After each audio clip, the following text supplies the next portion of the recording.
এবার বাংলাদেশে ঘটে গেল নৃশংস এক হত্যাকাণ্ড। হত্যাকারী ঘরে প্রবেশ করে একের পর এক নৃশংসভাবে কুপিয়ে হত্যা করেছে মা সহ 3 মেয়েকে। এই নির্মম ঘটনাটি ঘটেছে লক্ষ্মীপুর জেলার রায়পুরে।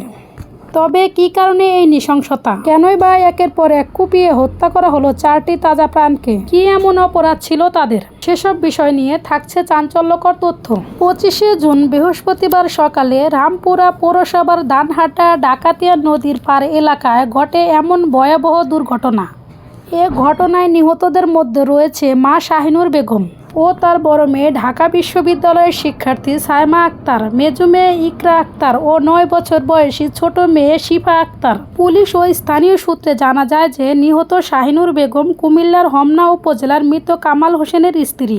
কয়েক বছর আগে স্বামী কামাল হোসেন অসুস্থ হয়ে মারা যায়। এরপর থেকে 3 মেয়ে ও 1 ছেলেকে নিয়ে রামপুরা পৌরসভার দানহাটা এলাকায় বসবাস করছিলেন শাহিনুর বেগম।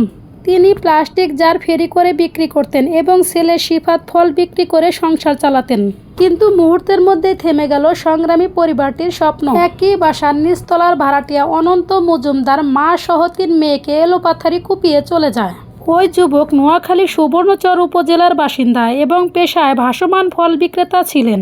স্থানীয় সূত্রে জানা যায় যে ওই দিন সকালে ঘাতক যুবক অনন্ত ঘরে প্রবেশ করে শাহিনুর বেগম ও তার 3 মেয়েকে এলোপাথারিভাবে কুপিয়ে আহত করেন। ঘরের ভিতর থেকে তাদের আত্মচিৎকার শুনে স্থানীয়রা এগিয়ে আসেন।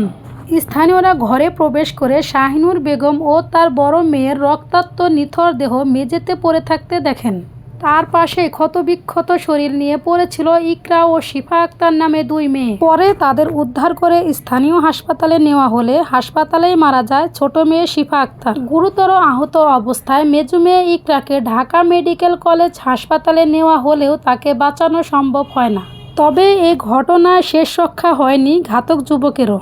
বিক্ষুব্ধ জনতার গণপিটুনিতে আহত হয় ঘাতক যুবক। পরে পুলিশ তাকে উদ্ধার করে হাসপাতালে নেওয়া হলে মৃত ঘোষণা করে চিকিৎসক।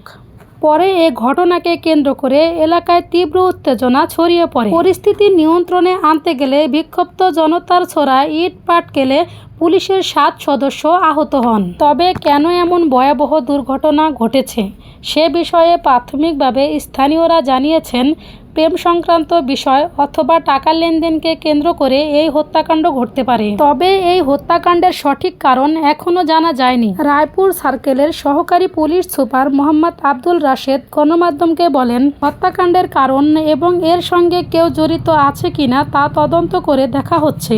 তবে কি কারণে হত্যাকাণ্ড হয়েছে তা এখনও সঠিকভাবে জানা যায়নি। কারণ তদন্তাধীন, আমরা আস্তে আস্তে জানতে পারবো। মেডিকেল থেকে বলা হয়েছে যে তাদের শরীরে ছুরিকাঘাতের আঘাত ছিল আর কি, তাদের সবার শরীরেই ছুরিকাঘাতের চিহ্ন ছিল আর কি, আর তাদের মৃত্যুর বিষয়টা নিশ্চিত করেছে।